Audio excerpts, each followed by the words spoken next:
Velours sur sa voix, mensonge sous son aïère. Les radios ne dorment pas, elles veillent à voix basse. Quand la dernière pastille sponsor quitte le conducteur et que les auditeurs déposent leur insomnie sur les standards, le bâtiment change de langue.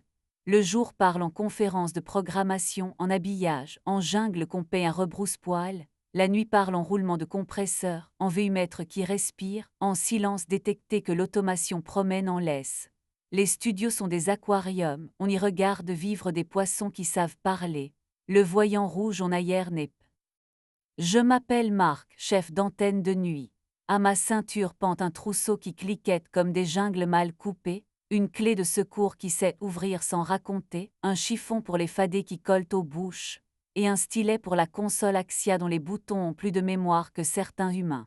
De mon pupitre, je vois tout, la salle de rédaction déglinguée, le couloir où les voix vont s'échauffer, le studio que j'aime comme on aime un chien fidèle, le bec qui boude quand on le délaisse, la régie où dorment des casques qui ont entendu. Clara, ma femme, alors fabriquait des nuits où la lumière n'a pas besoin de s'excuser. Productrice d'événements, elle apprenait aux projecteurs à ne pas tomber amoureux d'eux-mêmes, au buffet à avoir l'air d'avoir eu l'idée, aux invités à se croire indispensables sans devenir fatigants. Le mercredi, quand nos orbites consentaient à se croiser, elle passait le sas en levant la main vers la caméra, entrait en chaussons de velours dans le studio, s'asseyait sur la console comme sur un bord de lit, la jambe balançant au-dessus des fadets. Elle glissait. Le premier signe ne fut pas un coup de cymbale. À 02H12, l'automation a marqué une transition manuelle dans le conducteur de la nuit, une micro-coupure de 0,8 secondes, un hoquet que personne ne déclenche à cette heure. À 02H13, le silence détecté s'est réveillé sans raison, puis s'est rendormi comme un enfant. À 02H14, le log de la console a noté fadé 3 Mika en 3 secondes, pas davantage. Le matin, sur le filtre anti-pop du Mika, j'ai vu un cerclage rouge, une fine boule. 2 nuits plus tard, la même minute est revenue mâcher ma nuque. À 02H12, même transition manuelle. À 02H13, une reverb qu'on n'utilise jamais à cligner, roll à 24 dB, le genre de mauvais goût dont j'ai honte pour les autres. Sur le pupitre, un casque reposait à l'envers, mémoire d'une précipitation étrangère. Et sur le côté du pop à hauteur de lèvres, un nouveau rouge, menthe claire, insolence de comptoir. Mes omoplates ont compris avant mon front. Je ne suis pas policier, je suis un homme d'ondes et de patience, mais je crois aux traces. Dans l'armoire des ateliers scolaires, on garde une poudre fluorescente pour apprendre aux lycéens que les mains parlent plus que leurs propriétaires. J'en ai soufflé un soupir sous la poignée du studio A, une lune sur le bouton d'armement du REC, un baiser sur le dos du fadé de Mick A, là où l'index vient toujours se reposer. J'ai glissé un fil de pêche monofilament, presque invisible entre la porte coupe-feu et son dormant, juste assez tendu.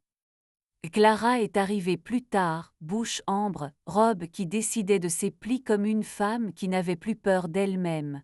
Elle a bu une gorgée dans ma tasse en inox, a grimacé d'une tendresse qui sait qu'on ne change pas la nuit au café, et a posé sa paume sur mon sternum, l'endroit où je range mes urgences.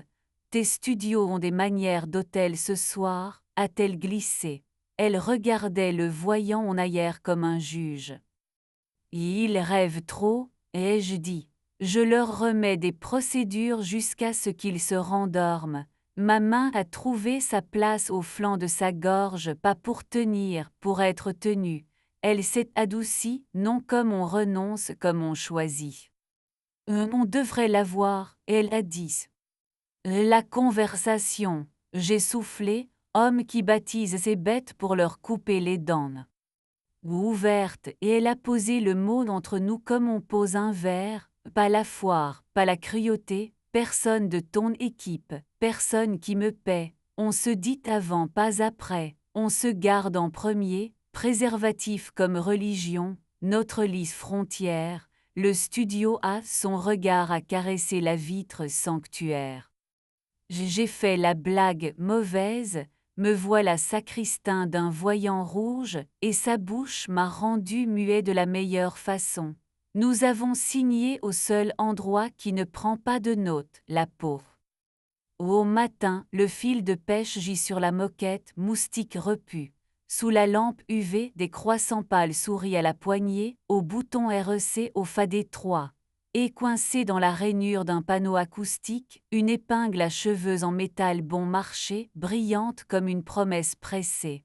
Clara dompte ses cheveux avec des épingles noires, modestes comme des conduites. L'autre aimait l'étincelle. Le nom de l'autre entra par la grande porte, celle où l'on pose les esquives pour avoir l'air de s'excuser. Nolan Sorel, podcasté Star Capsule La nuit nous appartient en direct, repérage nocturne, tease vidéo pour les réseaux. Il avait la barbe calibrée, la casquette honnête des hommes qui veulent paraître jeunes, et la politesse épaisse de ce que les caméras ont habitué à tout. Il a serré ma main avec la fermeté de celui qui confond accès et permission. On dit que votre studio respire comme une cabine de bateau, il a dit. Il ne pardonne pas la vantardise, ai-je répondu. Il a souri au bon endroit. Ses yeux ont glissé vers la console, cheval qu'on lui promettait sans licol. À la maison, la bouilloire a sifflé sa phrase. Clara a posé la paume à plat sur la table, doigts alignés comme une régie. J'ai utilisé le mot que je t'ai demandé, et elle a dit, elle ne rapetisse pas, elle tient. Je n'aurais pas dû entrer ça dans tes murs, je ne recommencerai pas ici. À quelle heure j'ai demandé, homme qui vit de logs et de densité. Ce n'est pas l'heure qui lave, et elle a dit doucement. Elle avait raison. Je l'aimais encore de la bonne façon, celle qui n'aide pas à choisir. Nous avons tenu quelques semaines comme des citoyens appliqués d'une fragile république. Clara parlait avant. Je rangeais la poudre au fond du tiroir des choses qui savent trop. Nolan promenait sa politesse dans nos couloirs, un vidéaste collé aux épaules, le micro en bandoulière. Le studio respirait à nouveau comme un thorax qu'on a cessé de presser. On y croit toujours un peu à la paix qu'on fabrique soi-même. Le jeudi revint têtu. 02H12 bypass de la porte du studio à 4 secondes. 02H13 roll à cligne. 02H14 sur le pop un rouge mentholé. Dans le bac sous la console, un embout d'oreillette transparent dormait au milieu de poussière d'aimant, genre qu'on porte pour avoir l'air indispensable. La caméra du couloir avait gardé une silhouette trop nette pour l'innocence, trop floue pour la justice. Je n'ai pas coupé l'antenne cette nuit-là. J'ai laissé le monde tenir avec ma voix pendant que ma... Nous nous sommes séparés sans armes, sans phrases qui veulent gagner. Clara a pris un 2 pièces à 10 minutes, balcon sur un basilic qui se prend pour un ficus. J'ai gardé ma tasse et bréché mon chiffon, mes gestes. Elle a pris la bouilloire volubile. Déteste-moi propre, elle a demandé. Si tu ne peux pas, range-moi dans un tiroir où tu ne vas pas tous les jours. J'ai des étiquettes, j'ai promis, je m'y suis tenue presque bien. Le travail m'a recousu avec du fil qui sent l'ozone et le scotch neuf. Une horloge NTP a décidé d'inventer son propre temps, je l'ai rappelé à la seconde, comme on rappelle un chiot à son nom. Un jeune animateur a confondu micro-cravate et micro d'amour, je lui ai appris que l'un sait survivre à la sueur, l'autre pas. Un compresseur a voulu jouer au poète, je lui ai remis la pro en poussant le ratio sans méchanceté. Je dormais par tranches, j'apprenais à aimer ma fatigue comme un camion satellite qui revient toujours à l'heure. C'est dans le local des racks, entre les becs qui clignotent et les câbles qui pensent à haute voix, qu'Inès est entrée dans mon air.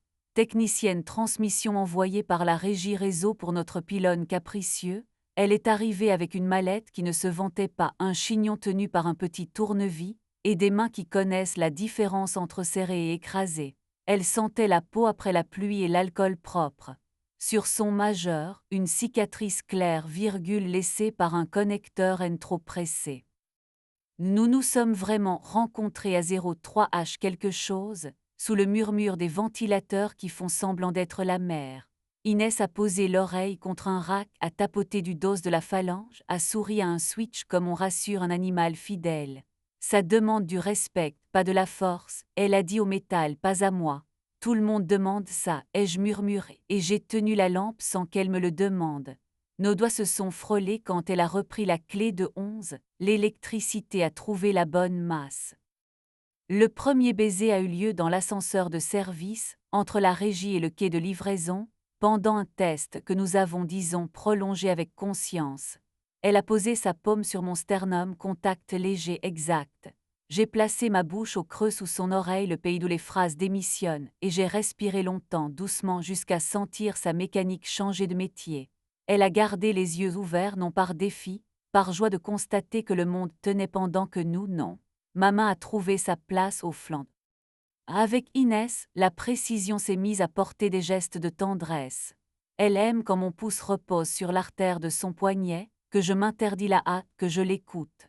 Elle vient s'asseoir à califourchon sur mes cuisses dans le petit bureau vitré qui domine le studio B, rideau tiré. Laides apprivoisées montent dehors. Du bout de l'ongle, elle dessine sur mon avant-bras des schémas d'antenne qu'elle n'a pas besoin d'écrire. Ma peau se souvient mieux que le papier. Nous avons posé des règles que le bâtiment pouvait bénir, pas sur la console. Si vous attendez une vengeance, vous serez déçus. J'aurais pu monter un dossier, log d'accès, poudre sous bouton, embout d'oreillette rouge mentholé. J'aurais pu chuchoter un chroniqueur que la star du podcast confond studio et confessionnal. J'aurais pu apprendre à Clara que les voyants rouges ne pardonnent pas l'orgueil. Mais une radio est un sanctuaire pour la fatigue des autres, celle des voix qui tiennent la nuit, des oreilles qui cherchent une main dans le noir. Je refuse d'en faire un hôtel à ma fierté. Et puis, Inès me préfère quand je sens la pâte. Clara et moi avons réappris les phrases sans croc. Elle a gardé un contrat pour organiser notre nuit des ondes, parce qu'elle est excellente et que je ne suis pas assez petit pour saboter une lumière qui tient. Parfois, elle m'envoie la photo d'un basilic insolent ou d'un micro vintage qui aurait pu être le nôtre. Je réponds avec un screenshot de Veuille m'être sage. Fière de toi, elle a écrit un soir où j'avais sauvé un direct d'une coupure fibre en bricolant une liaison qui ferait rougir l'URSSAF. J'ai laissé les mots se poser, ils n'avaient. Nolan traverse encore nos couloirs, casquette vissée, phrase prête. Nous nous sommes croisés près de la café. Il a levé 2 doigts, salut trop militaire pour être humain. Beau temple du son, il a dit. Il se tient tout seul, ai-je répondu. Moi j'archive. Il a souri avec la bouche qu'on lui paie pour et a laissé la porte amortir sa silhouette. Les nuits ont continué leur métier. Une voix a tremblé, je l'ai tenue avec un lit de musique comme on tente une couverture. Un retour studio a sifflé, je lui ai expliqué d'un geste la politesse. Un jeune a confondu parler et remplir, je lui ai appris à se taire à l'antenne comme on apprend à respirer. Je dors mieux depuis que je ne peux pas tout. Je préfère ce que je tiens à ce qui prétend tenir sans moi. Parfois, je me réveille dans la petite chambre au-dessus de la régie, à une heure qui refuse de se nommer. Si la jambe d'Inès repose sur ma cuisse comme une virgule posée juste, je place ma main contre sa gorge et j'attends le soulèvement qui dit oui. La différence entre une fin et un achèvement a une température. Ma paume la mesure mieux que ma langue. Des mois après que la poudre a regagné le tiroir des objets qui en savent trop, la station a organisé sa soirée au cœur de l'antenne. J'ai mis du noir parce que le noir pardonne au néon. Clara tenait un micro sous une rampe apprivoisée, ses cheveux plus courts racontaient une décision propre. Elle est douce, a-t-elle demandé sans dire Inès parce que nous savons, désormais, tendre les noms, pas les lancer. Et elle est précise, ai-je dit. C'est ma façon de nommer le bien, précision comme tendresse. Soyez bon, et elle a répondu, non une bénédiction, un mode opératoire. Nous avons trinqué à l'eau. L'eau ne ment pas dans une maison qui vend la nuit. Au fond, Nolan racontait sa légende à des partenaires qui voulaient croire qu'ils avaient la même insomnie. Il riait, il lui pardonnait d'avance, qu'ils gardent leur indulgence. Moi je préférais fermer un canal, remercier d'une paume une console qui avait bien tenu, accepter la main d'Inès sur mon sternum, non pour vérifier la tension, pour reconnaître la continuité.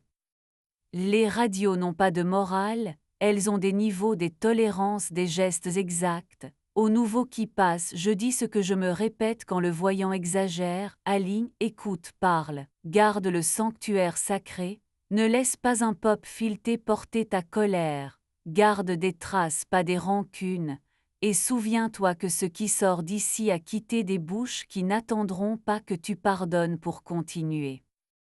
Avant l'aube, j'aime ma dernière ronde comme une chanson qui connaît mon pas. Je passe la main sur le flanc de la console comme on flatte un vieux chien.